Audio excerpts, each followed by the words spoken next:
بسم اللہ الرحمن الرحیم.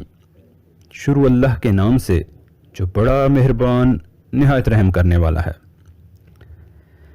اگر آپ چاہتے ہیں کہ پیاز کاٹتے وقت آپ کی آنکھوں سے آنسو نہ نکلیں تو پیاز کو کاٹنے سے پہلے فریز کر لیں، لیکن تھوڑی دیر کے لیے، کیونکہ زیادہ دیر فریز کرنے سے پیاز گل جائے گی. گھر کے کونوں، کھڑکی اور دروازوں پر اکثر جالے لگ جاتے ہیں. انہیں نکالنے کے لیے نرم کپڑے کو نیم گرم پانی میں بھگو کر کسی ڈنڈے پر باندھ لیں. اخبار پر تھوڑا سا نمک ڈال کر اس کو ڈنڈے پر رول کر لیں. اب ڈنڈے کو چاروں طرف گھما کر جالے صاف کریں. اس سے بہت عرصے تک جالے دوبارہ نہیں لگیں گے.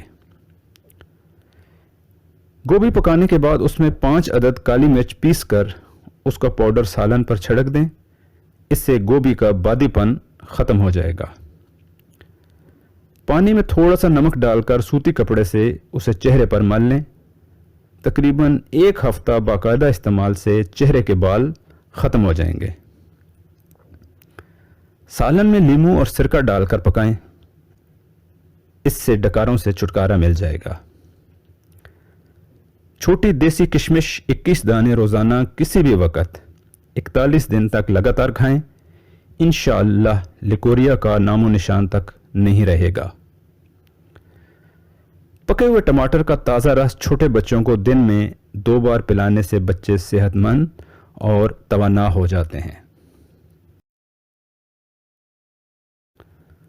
پاؤں کے تلووں کی سرسوں کے تیل سے مالش کرنے سے نیند بہت اچھی آتی ہے، جسم کو سکون ملتا ہے اور پاؤں کی تھکن بھی دور ہوتی ہے.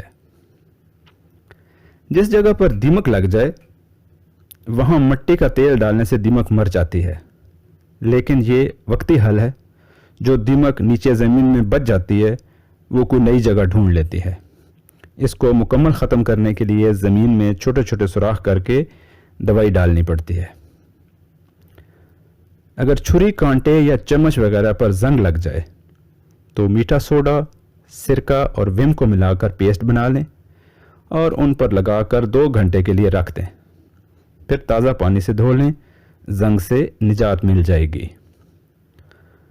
مرغی کے گوشت کی بو دور کرنے کے لیے گوشت کو ٹھنڈے پانی میں آدھا چائے کا چمچ میٹھا سوڈا ڈال کر آدھے گھنٹے کے لیے رکھ دیں. پکانے پر بو نہیں آئے گی.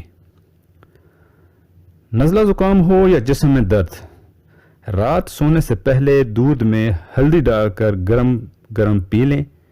بہت آرام ملے گا. فریز کی ہوئی مچھلی کو تھوڑے دودھ میں پگھلائیں.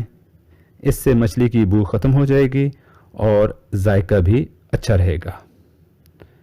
مچھلی کے چھلکے آسانی سے اتارنے کے لیے پہلے سرکہ لگائیں، پھر چھلکے اتاریں.